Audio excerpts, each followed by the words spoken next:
Nama saya Nurma Lydia dengan nomor induk mahasiswa 0603521041. Saya akan menjelaskan salah satu filsuf Eropa yang bernama Auguste Comte. Comte lahir pada 19 Januari 1798 di Montpellier, Perancis, dan wafat pada 5 September 1857 di Paris. Nama lengkapnya adalah Isidore Auguste Marie François Xavier Comte. Comte merupakan filsuf Perancis yang disebut sebagai peletak dasar bagi ilmu sosiologi. Oleh sebab itu, ia disebut sebagai Bapak Sosiologi. Comte berasal dari keluarga pegawai negeri yang beragama Katolik.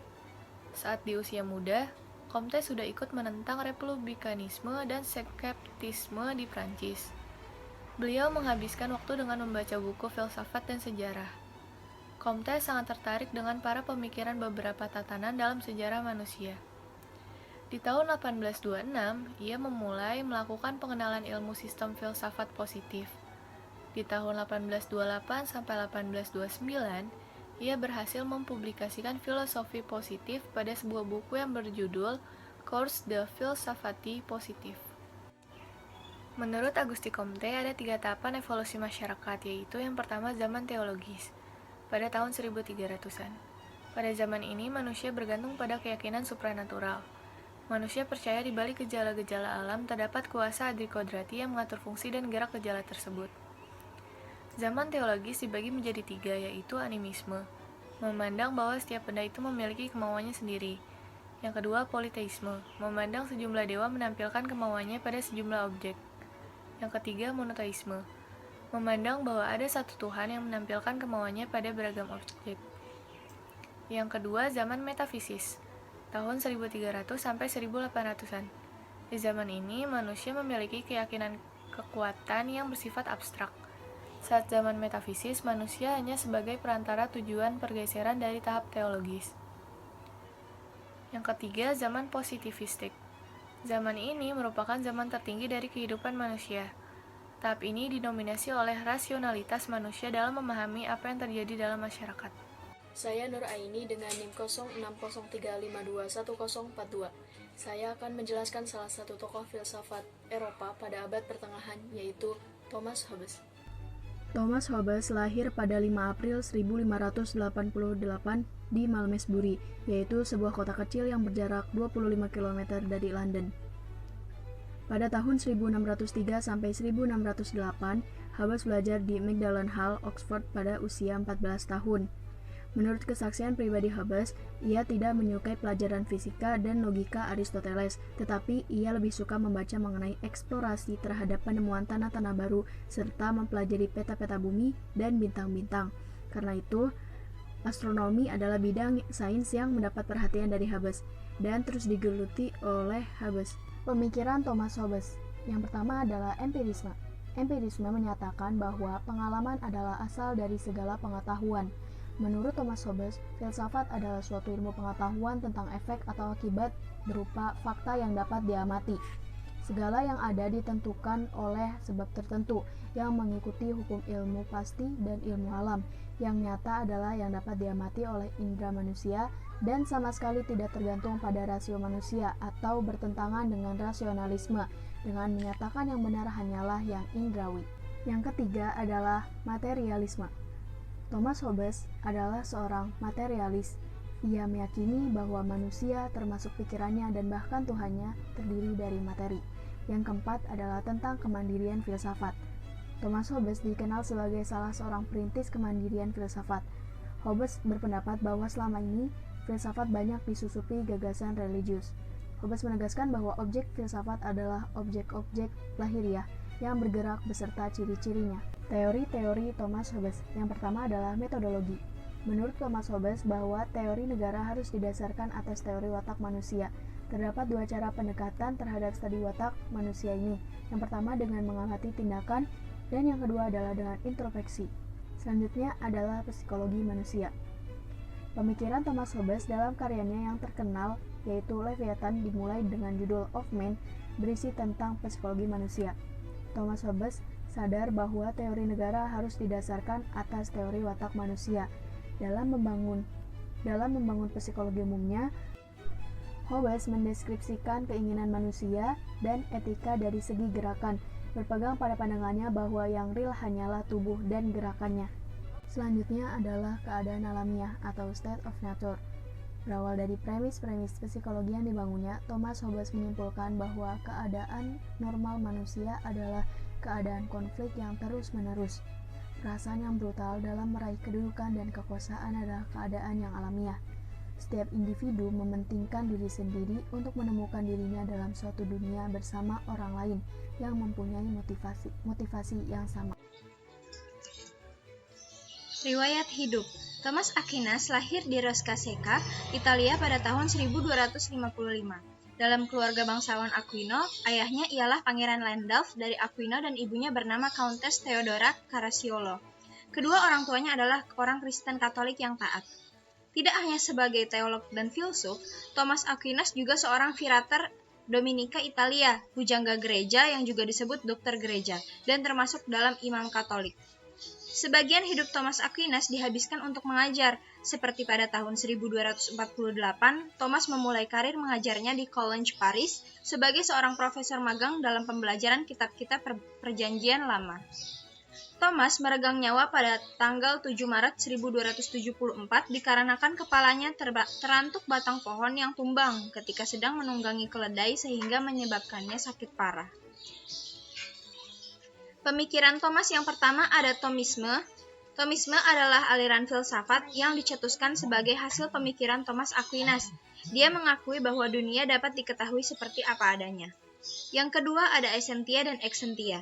Essentia mengajarkan hakikat Tuhan, sedangkan Exentia mengajarkan keberadaan Tuhan. Menurut filsafat ini, Tuhan adalah sempurna keberadaannya dan tidak berkembang. Dalam ajaran ini, esensi dan essentia tentang Tuhan adalah ada dan satu. Filsafat ini membedakan Tuhan dengan makhluk ciptaannya, di mana Tuhan ada satu, sedangkan makhluknya tidak bersifat satu. Pemikiran Thomas yang ketiga ada argumen kosmologi. Argumen kosmologi biasa disebut teori naturalis. Dalam kosmologi, Thomas Aquinas berpendapat bahwa manusia dapat mengenal Allah melalui akal yang mereka miliki, meskipun pengetahuan tentang Allah yang mereka peroleh dengan akal tersebut tidak jelas dan menyelamatkan. Yang keempat ada penciptaan. Pemikiran filsafat Thomas Aquinas yang tidak kalah penting dari yang lain adalah filsafat tentang teori penciptaan, menekankan pada kelebihan Allah, yaitu murni karya penciptaan Allah yang menyebabkan keberadaan dunia seisinya. Hubungan Thomas dengan psikologi. Menurut Thomas Aquinas, jiwa dan jasad tidak dapat dipisahkan. Mereka saling berhubungan. Jiwa bukanlah hal yang berdiri sebagai individu, melainkan merupakan daya gerak yang memberikan wujud kepada tubuh sebagai materi. Sedangkan manusia memiliki dua hal yang menyatu sebagai pembentuk diri, yaitu pembentuk jasmani dan rohani mereka. Jiwalah yang menjadi kekuatan rohani manusia, yang menyatu dalam jasad manusia dan memiliki 5 daya atau kekuatan sebagai berikut. Yang pertama ada daya jiwa vegetatif, yang kedua ada daya jiwa yang sensitif, yang ketiga ada daya jiwa yang menggerakkan, yang keempat ada daya jiwa untuk berpikir, dan yang kelima ada daya jiwa untuk mengenal.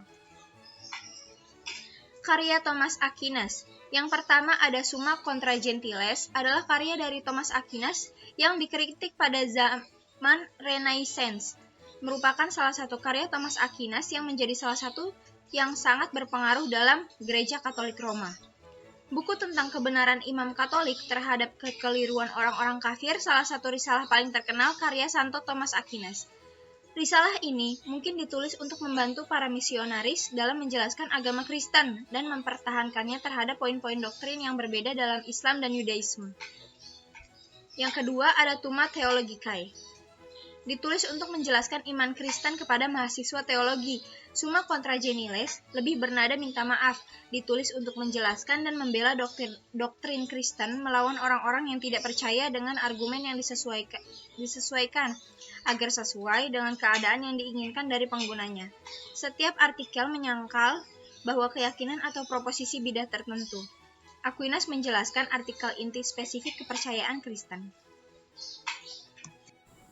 Assalamualaikum warahmatullahi wabarakatuh. Nama saya Radinaila Kalisya Putri Haduwijaya.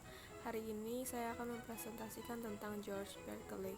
George Berkeley lahir pada 12 Maret tahun 1685 di Irlandia. Dia adalah putra tertua William Berkeley, seorang kadet keluarga bangsawan Berkeley. Adalah seorang uskup Irlandia, filsuf dan ilmuwan yang terkenal karena empiris, filsafat idealitas, dan sebagai salah satu filsuf terbesar pada periode modern awal.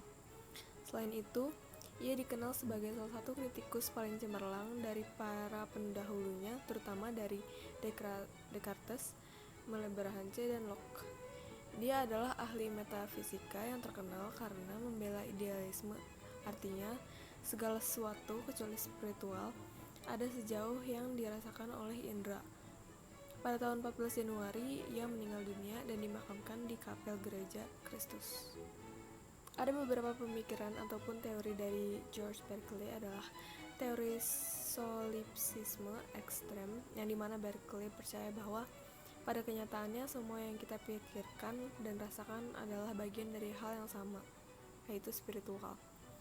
Ada juga teori empirisme, menjelaskan bahwa pengetahuan berasal dari pengalaman, yaitu segala sesuatu yang diketahui manusia berasal dari pengalaman indrawi. Baginya adalah pemisahan antara dunia fisik dan dunia mental. Dalam metodenya, George Berkeley memakai metode geometris dan empiris. Melalui metode ini, analisis mengenai hal-hal kompleks dicapai intuisi akan hakikat-hakikat sederhana, ide terang dan berbeda dari yang lain dari hakikat itu didedukasi secara sistematis. Berkeley mengembangkan suatu pandangan tentang pengenalan visual tentang jarak dan ruang. Selain itu, beliau juga mengembangkan sistem metafisik yang serupa dengan idealisme untuk melawan pandangan skeptisisme. Assalamualaikum warahmatullahi wabarakatuh. Perkenalkan, nama saya Rafida Sofia Toroshida dengan NIM 0603521045 akan menjelaskan tentang René Descartes. René Descartes adalah seorang matematikawan, ilmuwan, dan filsuf yang lahir di Prancis pada 31 Maret 1596, La Haye-Touraine, Prancis, sebuah kota kecil di Prancis Tengah yang sejak itu telah berganti nama. Dia adalah anak bungsu dari 3 bersaudara, dan ibunya Jeanne Burckhardt meninggal dalam tahun pertama hidupnya. Ayahnya Joachim mengirim René pada usia 8 ke asrama di perguruan tinggi Jesuit Henry IV di La Fleche. Ia meninggal pada tanggal 11 Februari 1650 di Stockholm, Swedia. Descartes telah digemburkan sebagai filsuf modern pertama. Dia terkenal karena telah membuat hubungan penting antara geometri dan aljabar yang memungkinkan untuk memecahkan masalah geometris dengan cara persamaan aljabar. Pada tahun 1641, Descartes menerbitkan meditasi tentang filsafat pertama, di mana terbukti keberadaan Tuhan dan keabadian jiwa. Menerapkan sistem asli keraguan metodis, ia menolak pengetahuan yang tampak berasal dari otoritas, indera, dan akal, dan mendirikan fondasi epistemik baru atas dasar intuisi. Dia mengungkapkan dalam diktum "saya berpikir maka saya ada", paling dikenal dalam formulasi Latinnya cogito ergo sum, meskipun aslinya ditulis dalam bahasa Prancis je pense donc je suis. Dia mengembangkan dualisme metafisik yang membedakan secara radikal antara pikiran yang esensinya adalah perluasan dalam 3 dimensi. Metafisika Descartes adalah rasionalis berdasarkan postulasi ide-ide bawaan dari pikiran, materi, dan Tuhan. Tetapi fisika dan fisiologinya berdasarkan pengalaman indrawi adalah mekanistik empiris. Tujuan umum Descartes adalah untuk membantu manusia menguasai dan memiliki alam. Dia memberikan pemahaman tentang batang pohon pengetahuan di dunia, dioptriks, meteorologi, dan geometri, dan dia mendirikan akar metafisik dalam meditasi. Descartes percaya bahwa semua benda material termasuk tubuh manusia dalam mesin yang beroperasi dengan prinsip-prinsip mekanis. Moralitas menurut Descartes adalah kasih karunia yang diperlukan untuk keselamatan manusia berbudi luhur ketika mereka melakukan yang terbaik untuk menemukan dan bertindak atas kebenaran. Kehendak bebas menurut Descartes adalah tanda Tuhan dalam sifat manusia yang dapat dipuji atau disalahkan sesuai dengan penggunaannya, keyakinannya, bahwa pemahaman tentang yang baik secara otomatis diikuti oleh keinginan untuk melakukan yang baik. Selain itu, dalam nasihatnya bahwa daripada mengubah dunia, manusia harus mengendalikan nafsu mereka. Descartes berpendapat bahwa yang kurang nyata tidak dapat menyebabkan sesuatu yang lebih nyata, karena yang kurang nyata tidak memiliki cukup realitas untuk membawa sesuatu yang lebih nyata daripada dirinya sendiri. Prinsip ini berlaku pada tingkat umum, zat, dan mode. Pada catatan ini, substansi yang tak terbatas yaitu Tuhan adalah hal yang paling nyata karena hanya Dia yang tidak membutuhkan hal lain agar ada. Dasar konsep pikiran Kartesian bukanlah satu dualisme, tetapi dua, yaitu dualisme pikiran dan tubuh, juga dualisme kehidupan dan pikiran. Ini menciptakan ruang konseptual sebagai konsep ambang batas dalam dirinya sendiri, berbeda dari konsep materi yang mendefinisikan mekanika, dan itu membatasi kapasitas manusia yang unik yang memungkinkan psikologi untuk membedakan dirinya dari biologi evolusi yang baru muncul pada abad ke-19, meskipun akan tetap lebih selaras dengan biologi daripada fisika sejak saat itu. Tanpa dualisme, pikiran, tubuh, dan kehidupan akan sulit untuk membayangkan bagaimana psikologi sebagai ilmu khusus yang berbeda dari anatomi dan ilmu kehidupan.